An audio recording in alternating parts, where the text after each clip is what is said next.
पूछो कि दही कैसे बनते हैं, मत पूछो कि दूध में जामन कैसे आता है, मत पूछो कि घी तैयार कैसे होता है। और जब तुम्हें घी खाने को मिल रहा है तो क्यों झंझट में पड़े। बोल बाकी बिहारी लाल की। अरे मैं तो तुम्हें सिखा दूंगा मंत्र पढ़ के भागवत के, फिर निकालते रहना। तो क्या कह रहे, ये कथा ही तो है कि गोरा, अरे तू इतनी महान कथा जो अमर करके उसको सुनने के बाद भी झूठ बोल पड़ी कि ना मैं तो जाग रही थी। अगर इस लाइन में आना चाहते हो तो पहले झूठ को छोड़कर आओ। बोले बाकी बिहारी लाल। यह कथा तब समझ में आती है, अन्यथा कथा तो चली हुई है, पूरा संसार कथा ही कर रहा है। कथा यही तो कहते हैं, झूठ मत बोलो। हो गई कथा खत्म। एक शब्द पकड़ लो, भागवत जी में 18,000 श्लोक हैं, पहला श्लोक पकड़ लो। 18 तो और छोड़ दो तुम पहले श्लोक पे आ जाओ, एक से ही मुक्ति हो जाएगी। बोले बाके बिहारी लाल की। और मारते रहो रट्टा। ये कथा यही तो है, सुनी। ये दो कान क्यों मिले हैं, इधर से सुनो इधर से। लेकिन जो अच्छी चीजें है तुम वो इधर से सुन के इधर से निकाल देते हो, बेकार की चीजें ब्लॉक कर देते हो या खोपड़ी। दो कानों का मतलब इसलिए नहीं है, चाकू से फल भी काटा जाता है, चाकू से सब्जी भी काटी जाती है, और चाकू से आदमी भी। तो इसलिए चाकू का इस्तेमाल तुम्हारे ऊपर निर्भर है, तुम उस चाकू का इस्तेमाल करते कहां हो। इसलिए जो तुम्हारा मन है, तुम इस मन को भक्ति में लगाते हो, चुगली में लगाते हो, अधर्म में लगाते हो, पाप में लगाते हो, तुम जानो तुम्हारा काम जानो। बोले बाकी बहरी लाल।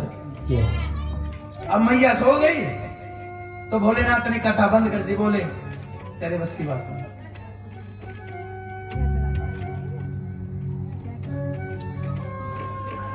अब माताएं आ रही हैं, इनके ऊपर एक बात याद आ गई, देर आए दुरुस्त आए।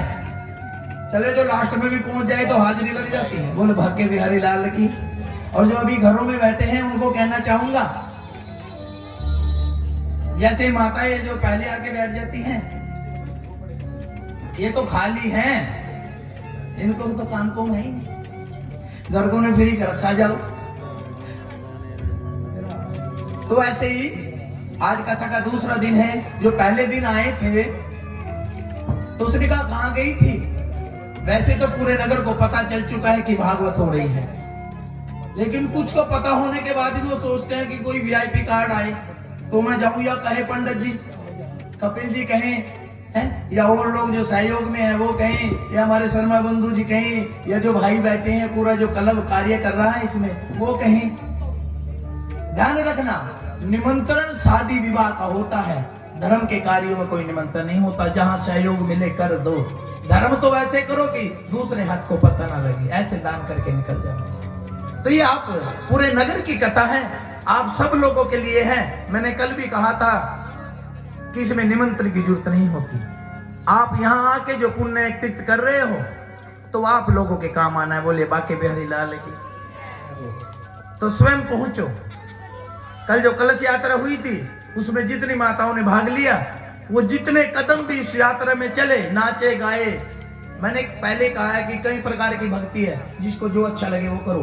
तो कहते हैं कि उनका स्वर्ग का रास्ता उतना साफ हो गया। बोले बाके बिहारी। बस जिन्होंने फायदा उठा लिया तो ठीक है, और जो घर में बैठे तो बैठे रहो। बोला कौन उठाई मटकिया। अरे जब ये बुद्धि रूपी मटकी तुम रखते हो, ये भी तो उठाई रखी है। आइए कथा मेरे वो वहीं चलते हैं। तो उसने कहा कहां गई थी कि कथा चली हुई है। बोला अच्छा कल मैं भी चलूंगी। बोला ठीक है कि मुझे बुला लेना, कि मैं बुला लूंगी। आइए एक भजन है, उसके बाद कथा की तरफ चलेंगे।